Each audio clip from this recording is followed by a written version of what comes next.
What's up, everybody? Tyler Horvath from Titan Media. I got another episode for you today of the Daily Tea. Today, I'm going to be talking about search engine optimizing your WordPress website.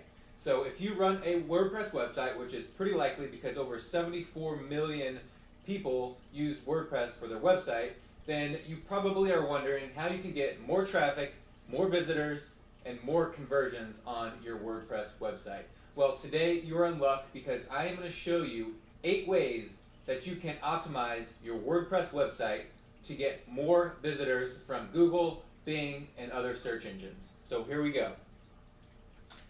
So number 1 is speed.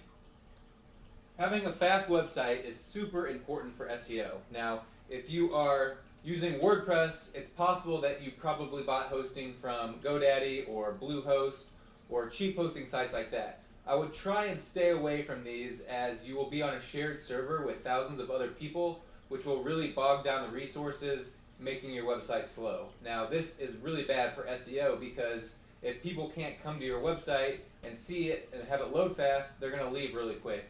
And Google can see this, and they know that that is a bad ranking factor. So if people come to your website and it takes too long to load and they leave, that is really bad for SEO. So you want to make sure that your website is up fast and that it loads in under 3 seconds. That is a goal that you want to shoot for. Now, it might be hard to do if you are first starting out, you don't have that much money for hosting, but there are a few good hosting sites out there that are fairly cheap where you can host your WordPress website and have it be fast. I will post some links below to some good hosting companies. There are a number of different hosting companies you can use. There's Liquid Web, there is WP Engine, Flywheel. I'll post a few of the best below so you can get to those quickly. So, if you are also wanting to increase the speed on your WordPress site, you can also use a caching plugin called W3 Total Cache. Now there's a few other plugins that you can use, I believe WP Cache and a few others like that, but I have found that W3 Total Cache is the best caching plugin that you can install on your site. So install this on your WordPress website, check all of the options to turn on caching for, there's browser cache, there's database cache, there is page cache. So make sure you turn all of those on and you will see a huge improvement in the speed of your website. I'm not going to get too in-depth on what caching is. Basically, it's showing a previously rendered page to your users. So it doesn't dynamically load every time. It can give a less sized document or page to show your visitors. So that will load a lot faster. So once you have your website speed all fast and ready and zooming, you can look at your permalink structure. So these are how your URLs are structured in your WordPress site. So by default, I believe WordPress has the date and day and month setting. So it looks like this. And then you have your article name. Now, if you run a news website or you're trying to get into Google News, then that is okay to use for your WordPress site. But in general, I think that just having the page title as your permalink is the best way to go. So just the post title, and that's it. So it'll be your website.com and then / the page title. Now this ensures that there's not a bunch of different file folders and different silos in the URL. So it tells Google that this is a more important page. The more folders you have, the less important Google thinks that page is. So having just the page title with the permalink or the slug, is the best way to do permalinks unless you're doing a news website. So number 3 is Yoast SEO. This is a really great plugin by a guy with the last name Yoast who created this, and it's kind of an all-encompassing SEO plugin that you can install on WordPress, and it has a ton of great options to optimize your website. And I'm going to go through a few of those options that you should be doing. and a few of them that you probably don't need to do. So the first one that you need to do is create a sitemap.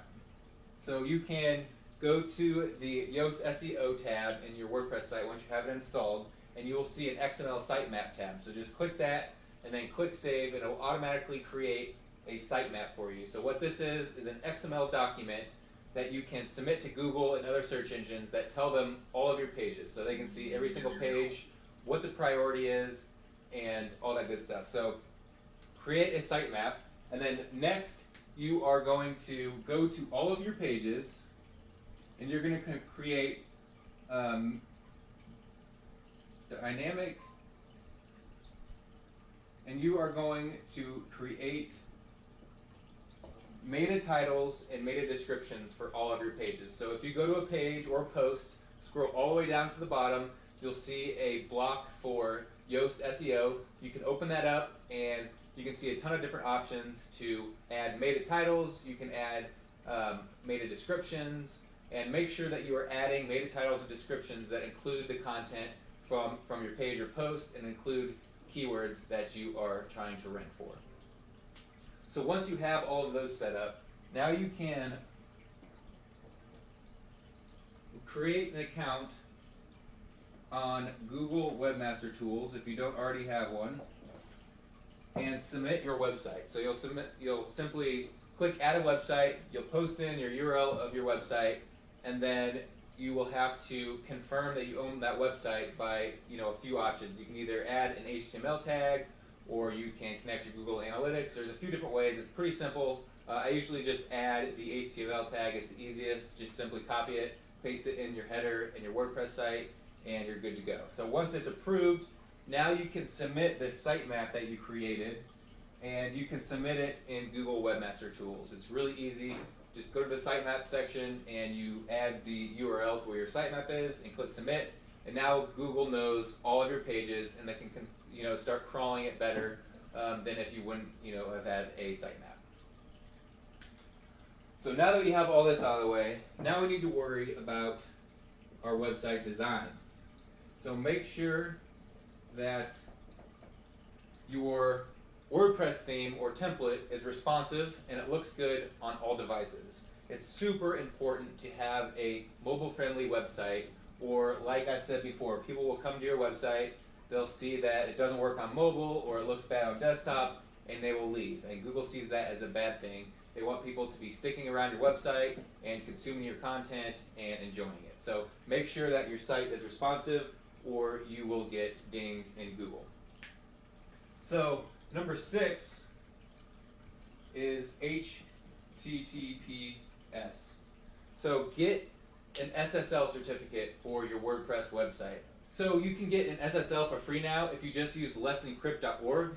But if that's a little advanced for you, you can simply buy one for $99 a year, and you can install a simple plugin to automatically SSL your entire site and convert any non-HTTPS links to HTTPS. So having a secure website tells Google that you are a trusted website, and it is now a ranking factor for ranking better in Google. So make sure that your website is SSL secured, and you will see a good increase in rankings. So number 7 is internal linking.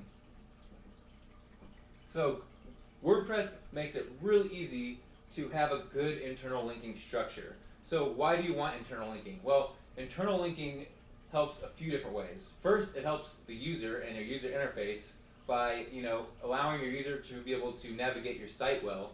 It also helps with Google SEO because Google's bots can more easily crawl your website if they can find more links. So if you think of a Google bot as a spider just crawling your website, and if it finds any links, it'll crawl that link. If it finds another link over here, it'll crawl that link. So the more links that you have in your page to your internal website, the more easy that those Google spiders can crawl around and find those pages. So make sure that you're internally linking really well. And as I said, WordPress makes this really easy. You can simply select words in the WYSIWYG editor, and it will pop up a little box where you can easily select articles and posts, and you don't have to manually type in the URL. So it makes it really easy to link to your other content.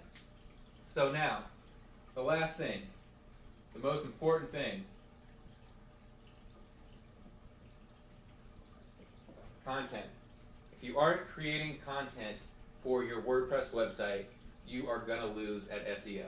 Content is the most important thing when it comes to getting SEO, increasing SEO, and getting more traffic. Google will only index your site for keywords if your site is providing answers to those questions keywords. So, if someone's searching for how to find this, you should have an answer for how to find that and how to be great content. So if you just have a simple WordPress site with a home, about us, contact us, I wouldn't expect to get that much traffic unless you've done some local SEO and submitted your business to like Google My Business. But other than that, you're not going to get much traffic because there's no content on your site for Google to find, rank, and show people that content. So make sure that you are writing really good content. I would say 3 times a week at least. The more content you write, the more chances that you're going to be ranking good in Google, because the more chances that you will be ranking for long tail keywords and all that stuff. So make sure you're creating great content. So these are the 8 things that you can do to optimize your WordPress website. I hope this video helped you in increasing your rankings. I'd love to hear comments below on any success stories or increases in your rankings that you've seen. Be sure to subscribe to my channel below. I'm always posting great content on how to start and grow businesses online. So thanks, and have a good day.